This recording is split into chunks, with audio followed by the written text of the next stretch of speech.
Moins on connaît la voiture électrique, plus on s'y oppose. Je suis un peu d'accord avec ça, moins on connaît les voitures électriques, plus on les critique aussi, du coup, hein. Qu'est-ce que sur les réseaux sociaux, qu'est-ce qu'il y a de monde qui critique là?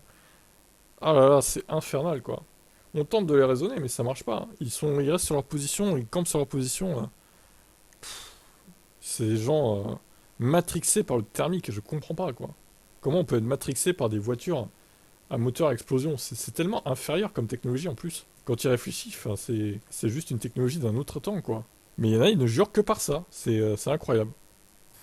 Alors, le collectif Mobilité qui rassemble une quarantaine d'acteurs des transports et de la mobilité a interrogé des habitants d'Île-de-France sur leur perception du passage à la voiture électrique. Les résultats sont donc à nuancer comme ils concernent les franciliens et non les Français dans leur ensemble. Mais il y a des enseignements intéressants qui peuvent assurément être appliqués à l'échelle du pays. L'enquête a été menée auprès de 2800 personnes quasiment, à un près. Premier aspect, toutes les catégories des sondés se rejoignent sur l'idée de la nécessité de réduire l'usage de la voiture.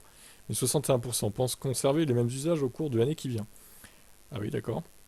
Les constructeurs peuvent d'ailleurs être rassurants en voyant qu'environ 40% des personnes interrogées envisageaient de changer de voiture d'ici 5 ans, avec une part semblable de personnes n'ayant pas ce projet, et 20% qui ne savent pas. On note quand même qu'il y a une vraie indécision quant au choix de la voiture.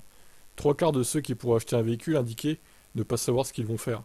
Mais le premier critère reste le prix. Près de 70% de ces acheteurs potentiels disent avoir un budget inférieur à 25 000 euros. Pas de quoi favoriser l'électrique donc. Bah si, la IC3, la Spring, la future Fiat Panda électrique, voilà. La R5.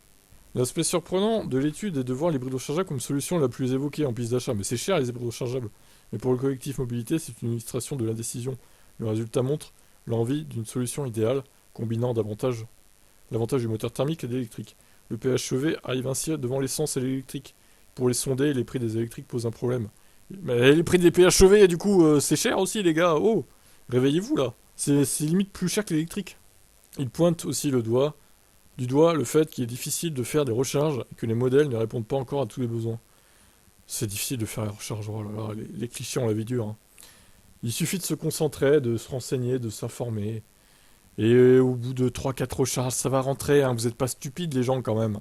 Vous n'êtes pas des débiles, vous savez réfléchir. Les Français ont peur du changement, c'est ça la vérité en fait. Et pas que les Français, je pense, c'est une majorité des êtres humains qui est comme ça en fait, hein, de la planète, hein.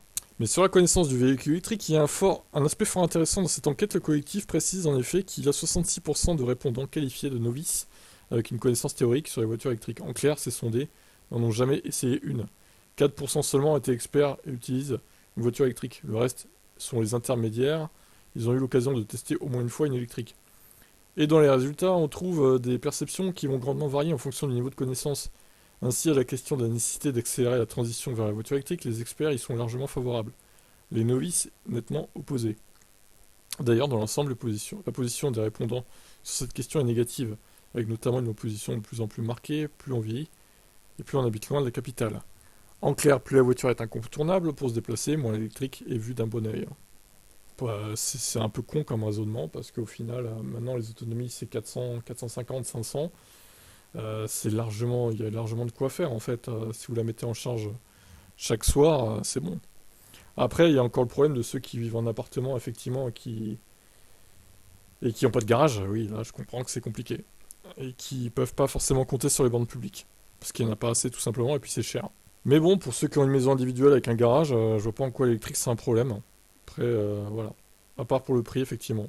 Mais bon. C'est pas non plus une solution le PHEV, hein. Au niveau prix, c'est cher aussi.